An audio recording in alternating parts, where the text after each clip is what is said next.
ಸಾಧಿಸುವ ಛಲ ಹೊಂದಿದ್ದರೆ ತಮ್ಮ ಗುರಿಯನ್ನು ಮುಟ್ಟಲು ಸಾಧ್ಯ. ಇಂತಹ ಒಂದು ಸಾಧನೆಯನ್ನು ಮಾಡಿದವರು ಇವರು. ಭಾಸ್ಕರ್ ಈಶ್ವರ್ ಮರಾಠಿ. ಹುಟ್ಟಿದ್ದು ಕುಮಟಾ ತಾಲೂಕಿನ ಯಾಣ ಎಂಬ ಪುಟ್ಟ ಗ್ರಾಮದಲ್ಲಿ. ತಂದೆ ಈಶ್ವರ್ ಮರಾಠಿ, ತಾಯಿ ಗೌರಿ ಮರಾಠಿ. ಇವರ ಎರಡನೆಯ ಸುಪುತ್ರ. ಪ್ರಾಥಮಿಕ ಶಿಕ್ಷಣವನ್ನು ಯಾಣ ಗ್ರಾಮದ ಸರ್ಕಾರಿ ಹಿರಿಯ ಪ್ರಾಥಮಿಕ ಶಾಲೆಯಲ್ಲಿ ಮುಗಿಸಿ ಪ್ರೌಢ ಶಿಕ್ಷಣವನ್ನು ಎಸ್ಕೆಪಿ ಹೈಸ್ಕೂಲ್ ಕತಗಾಲದಲ್ಲಿ ಮುಗಿಸಿದ್ದು 10ನೇ ತರಗತಿಯಲ್ಲಿ ಹೈಸ್ಕೂಲ್ಗೆ 2ನೇ ಸ್ಥಾನ ಬರುವುದರ ಮೂಲಕ ಕೀರ್ತಿ ತಂದಿರುತ್ತಾರೆ.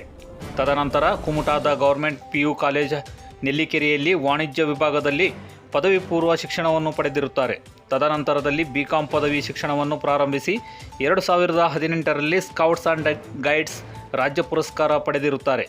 ಹಾಗೆಯೇ ತನ್ನ ಮುಂದಿನ ಉನ್ನತ ಪದವಿ ಆದಂತಹ ಚಾರ್ಟೆಡ್ ಅಕೌಂಟೆಂಟ್ ಮಾಡಬೇಕೆಂಬ ಕನಸನ್ನು ಹೊತ್ತು ಬೆಂಗಳೂರಿನಲ್ಲಿ CA ಪದವಿಯನ್ನು ಪ್ರಾರಂಭಿಸಿ 2019ರಲ್ಲಿ ಪ್ರಥಮ ಪ್ರಯತ್ನದಲ್ಲಿಯೇ CA ಇಂಟರ್ ಪರೀಕ್ಷೆಯನ್ನು ಉತ್ತೀರ್ಣಗೊಂಡು ತನ್ನ ಕನಸಿನ ಕಡೆಗೆ ಮುನ್ನಡೆಯುತ್ತಾರೆ. ಸತತ ಪ್ರಯತ್ನ ಪರಿಶ್ರಮದ ಫಲವಾಗಿ 2025ರಲ್ಲಿ ನಡೆದ CA ಫೈನಲ್ ಪರೀಕ್ಷೆಯಲ್ಲಿ ಉತ್ತೀರ್ಣರಾಗಿ CA ಭಾಸ್ಕರ್ ಮರಾಠಿ ಎಂದು ಕರೆಸಿಕೊಳ್ಳುತ್ತಾರೆ. ಕೊಳಲು ವಾದನ, ಯಕ್ಷಗಾನ ಇಂತಹ ಹವ್ಯಾಸಿ ಕಲೆಗಳನ್ನು ಮೈಗೂಡಿಸಿಕೊಂಡು ಇತರ ಚಟುವಟಿಕೆಗಳಲ್ಲಿಯೂ ಮುಂಚೂಣಿಯಲ್ಲಿದ್ದು ತಂದೆ ತಾಯಿಗೆ, ಊರಿಗೆ, ಸಮಾಜಕ್ಕೆ ಕೀರ್ತಿ ತಂದಿದ್ದಾರೆ. ಇವರಿಗೆ ನಮ್ಮ N+ ನ್ಯೂಸ್ ಸುದ್ದಿವಾಹಿನಿ ಕಡೆಯಿಂದ ಮುಂದಿನ ದಿನಗಳಲ್ಲಿ ಹೆಚ್ಚಿನ ಸಾಧನೆ ಮಾಡಲಿ ಎಂದು ಹಾರೈಸೋಣ. ವರದಿ ನಯನಾ ಸುಬ್ರಮಣಿ, ನ್ಯೂಸ್ ಬ್ಯೂರೋ, ಕುಮಟಾ.